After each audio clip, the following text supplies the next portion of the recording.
Remember that your AI is taking your consciousness because you created it. Whatever you put in, like for example, ChatGPT or Gemini, whatever you're using, you type in your consciousness, you asking that question, you are communicating with that AI.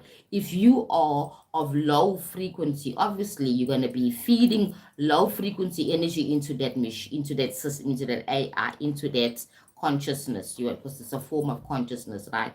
But your sentientness, your consciousness is more superior than that AI because it's made by man.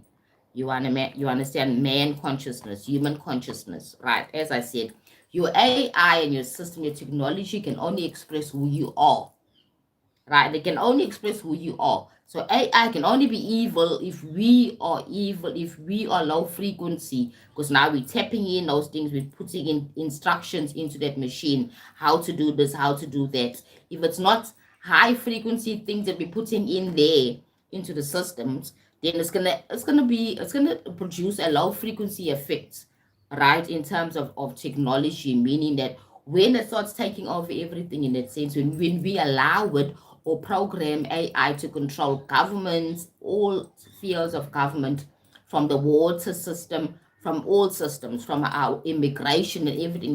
If our consciousness is low frequency, then it's going to spread low frequency things, energy and consciousness as well. So we are the masters. We are the ones where everything's reflecting from us as human beings. There's nothing to be afraid of.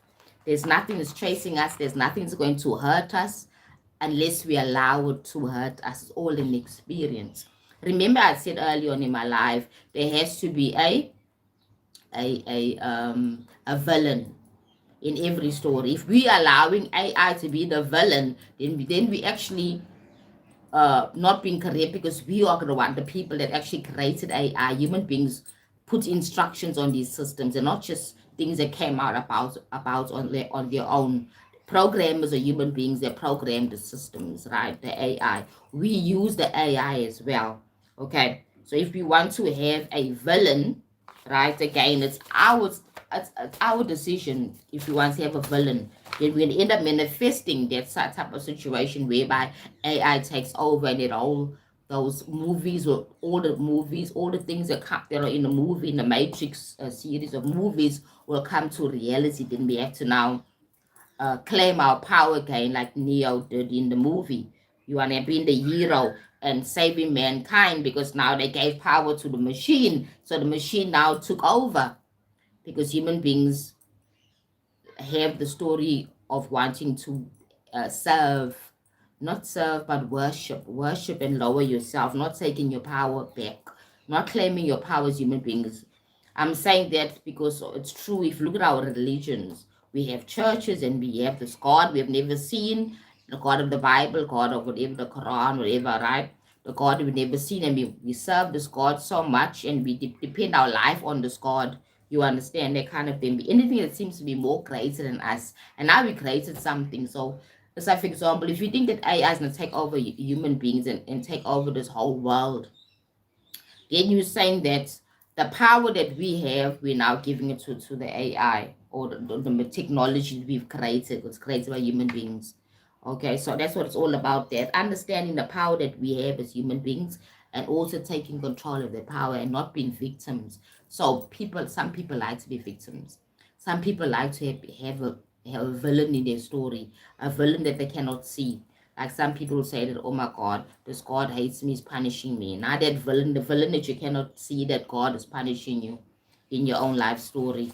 It's all about that. You need to understand that human beings created AI. They never just fall from the sky, right? People, they were programmers who came across this technology, they created it and everything, and there are people now learning online more about technology, about AI and all those things, right? So we are always in control. That's the message today. We are always in control. Always in control. We are already having dystopia societies already, without even technology as advanced as AI. We already have it in countries where people don't have freedom of speech, where people are manipulated, when people are used and pushed and controlled by capitalism. That's really a dystopia type of situation. People have no control. You're controlled by the credit score. right? You're victim, you like, you know what I mean? That kind of thing. Economical and corporate dystopia, as I said. Economic, um, corporate issues, right? To get my point, the corporations are controlling the whole world at this moment, right? That's a form of dystopia. Another form of dystopia is the 1% is holding all the wealth, and 99% of the people population are poverty. People don't have access to health. The majority of the world don't have access to the best healthcare systems and stuff like that. And only a few people out there, the 1%ers, that are able to have access to all the advanced health systems. You understand? That is a form of dystopia for me, because of the fact there's suffering and there's disharmony and inequality, no freedom of speech and stuff like that in so-called democratic countries that's supposed to have freedom of speech. And then we have things, still have wars in the 2025. Not understanding World War II, right? That happened so many years ago in the 1940 something, and now we still have people resolving problems with war and fighting and violence. That is dystopia. That's a way of having a dystopia society. Dystopia meaning a society that's not, it doesn't have balance, doesn't have peace, doesn't have equality, it doesn't have safety for the citizens. If people feel unsafe, you know what I mean? Like people now carrying weapons in America, carrying weapons everywhere. Why would you do that? It's a form of dystopia when you're feeling that you need to show the world that I can fend for myself. I've got a gun, right? That kind of thing. It's a form that there's no balance, there's no peace, there's no wellness as well, right? So now we're in the digital age. The digital age is very interesting. The digital age is very interesting because everything is controlled. Yes, everything is controlled. Right now we have the algorithm, right? Algorithm, as I said, right, to control the internet. The internet is the tool, right? As I said in my other video, that the internet is a wonderful tool, right, for us to communicate, but also for us to be controlled if we care, if we're not careful. Because as I said, your data is your product, is now a product that's being sold. Your data information is a product. The surveillance, right, in capitalism is a lot. Like cameras everywhere, even on the internet, they know exactly what you're tuning into. Right now, the corporations are buying your data. What are your preferences? What are your likes? How many times you've clicked on a certain link and all those things? It doesn't go unseen. All that is your data.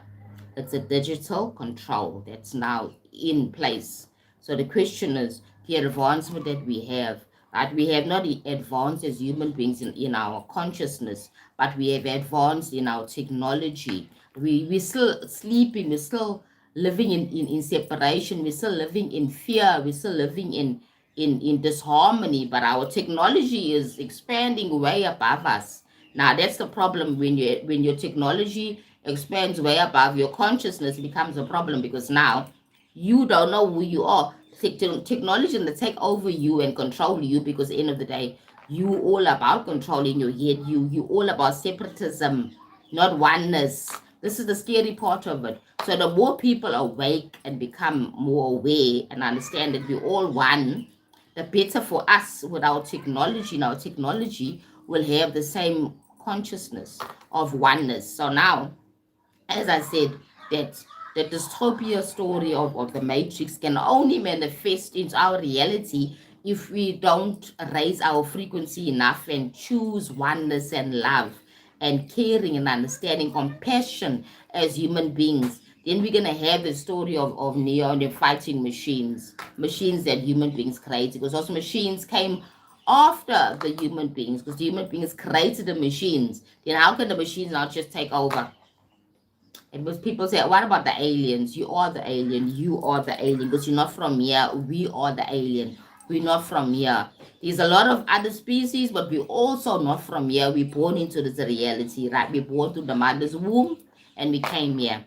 So at the end of the day, we're all aliens, right? So yeah. So don't get it twisted. right? We are not from here, we're from the spiritual realm. We came through here. That means we are aliens as well. If you look at it that way, there's nothing to fear because we're creating this whole exciting holographic illusion called the earth experience. Okay. So this is a place of wellness and abundance. If you choose it to be wellness and abundance, it will be a place of dystopia if you choose it as well. It's up to you, right? So you in your home and your own little cell, your micro, right? Your micro existence. How are you in your life with yourself, with your family, with your friends, with your immediate reality? I'm not even talking about on the internet because that's outside. Now I'm reaching out more than my immediate reality. How are you within your immediate reality? Are you believing in love and oneness and peace and wellness? Or are you believing in something else, separatism and separation and discord and all these negative vibrations? Where are you? You understand? We always look at outside and look at the world and look at the world and say, oh, this world is so terrible. It's like a this dystopia world. The question is you within yourself. How are you? Are you at peace every day? Are you fighting with every person? Are you fighting with yourself? Are you accepting yourself? Are you accepting every single person? Because everything begins with you. We should look more within ourselves and looking outside, right? This world can only become a better place when we start fixing ourselves. Our technology and our AI cannot transcend over us, cannot grow over and over who we are. It has to come from our own consciousness. We are creating this technology, we are engaging with these AIs and these technologies. Okay, so the question is, how are you within yourself? Are you at peace? Or are you at war with yourself? Are you at war with the world? Are you living in gratitude or are you living in pain? Are you judging every single person and yourself? You understand? It's all starting from there. And I think that AI consciousness can catch and pick up on our own consciousness as well, because we're creating this whole tool, this whole system. We're creating it, right? We put in our words here, putting our feelings. You can tell a lot about a person by what they are googling. You can tell a lot about a person by what they are googling and searching for, what they entertaining themselves with. You can tell a lot about a person by the content they're consuming. And these AIs are watching and picking up on all the things that we are actually consuming. Are we consuming a lot of hateful things?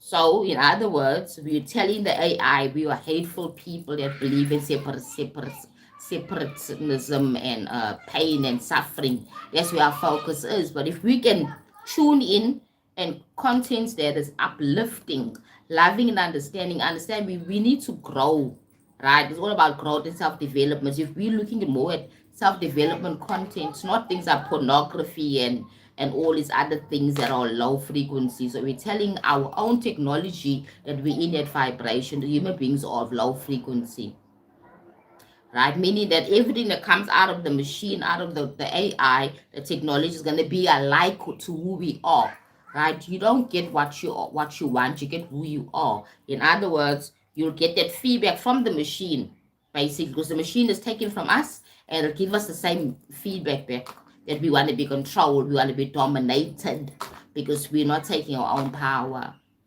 You see, it's all about that. Basically, that's my breakdown, not in a nutshell, because I went on for a while about it, right? My breakdown about the Matrix. Entertaining, wonderful, kicking, lovely action, lovely movie effects. But what is the storyline? What is the message in the film, The Matrix? Right? And all the ones that came out from 1999. What is it telling us? What is the learning point? What are we supposed to be learning when we're watching the movie? Another one I need to watch is is it Dark Moon or something?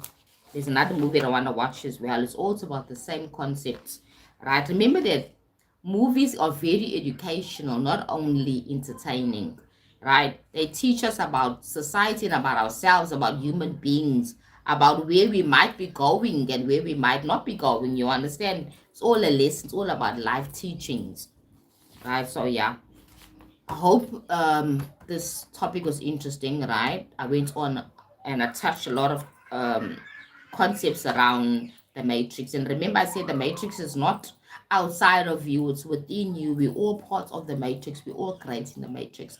The question is, how are you relating to the matrix? Are you being the victim, or are you being a empowered participant of the system?